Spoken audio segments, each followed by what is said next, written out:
सभी भक्तजनों को जय श्री कृष्ण। गोकर्ण जी ने देखा ये विपरीत अवस्थाएं देखकर गोकर्ण जी ने निश्चय किया कि यह कोई दुर्गति को प्राप्त हुआ जीव है।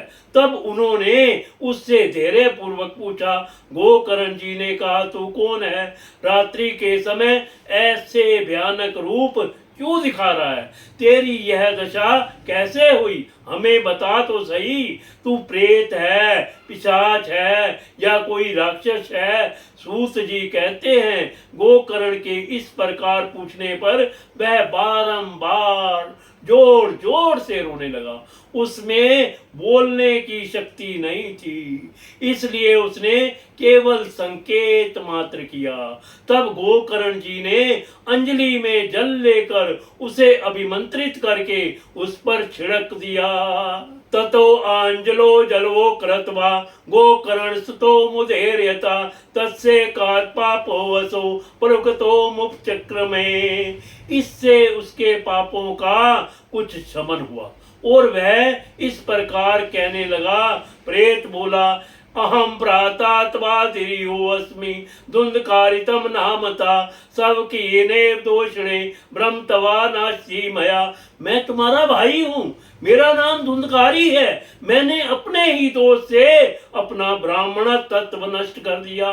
मेरे कुकर्मों की गिनती नहीं की जा सकती। मैं तो महान अज्ञान में चक्कर काट रहा था, इसी से मैंने लोगों की बड़ी हिंसा की। अंत में उल्टा स्त्रियों ने मुझे तड़पा तड़पा कर मार डाला। इसी से अब मैं प्रेत योनि में पड़कर यह दुर्दशा भोग रहा हूँ। अब देव वश कर्म फल का उदय होने से मैं केवल वायु भक्षण करके जी रहा हूँ। भाई, तुम दया के समुद्र हो, अब किसी प्रकार जल्दी ही मुझे इस योनि से छुड़ाओ।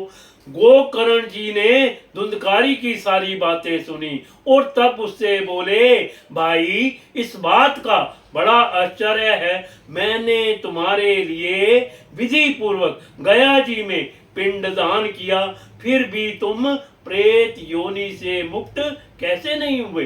यदि गया श्राद्ध से भी तुम्हारी मुक्ति नहीं हुई, तब इसका और कोई उपाय ही नहीं है। अच्छा, तुम सब बात खोल कर कहो, मुझे अब क्या करना चाहिए?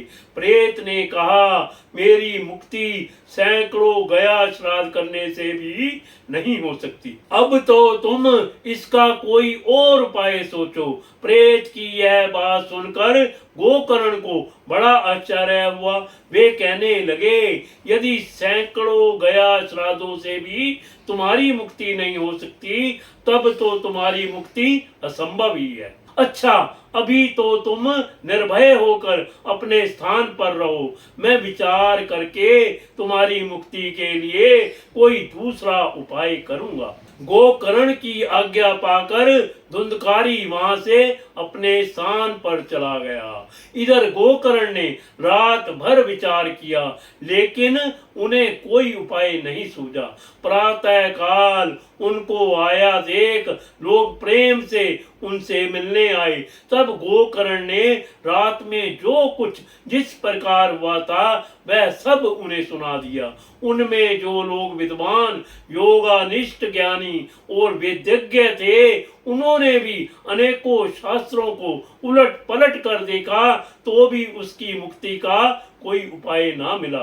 तब सबने यही निश्चय किया कि इस विषय में सूर्य नारायण जो आज्ञा करें वही करना चाहिए। अतः गोकर्ण ने अपने तपोबल से सूर्य की गति को रोक दिया। उन्होंने स्तुति की, तुभ्यम नमो जगतासाशिनम ब्रह्मो में मुक्ति हेतुकम तुच्छात्वा दुरता सूर्य स्वप्टु नित्यभयम वाचितम श्रीमद्रागता मुक्तियम सप्ताहनम वाचनम कुरा इति सूर्य वचनम सर्वे धर्मा रूपा तु विश्रुतम। भगवान, आप सारे संसार के साक्षी हैं। मैं आपको नमस्कार करता हूँ। आप मुझे कृपा करके धुंधकारी की मुक्ति का साधन बताइए। गोकर्ण की यह प्रार्थना सुनकर सूर्य देव ने दूर से ही स्पष्ट शब्दों में कहा, श्रीमद्भागवत से मुक्ति हो सकती है, इसलिए तुम उसका सप्ताह पारायण करो।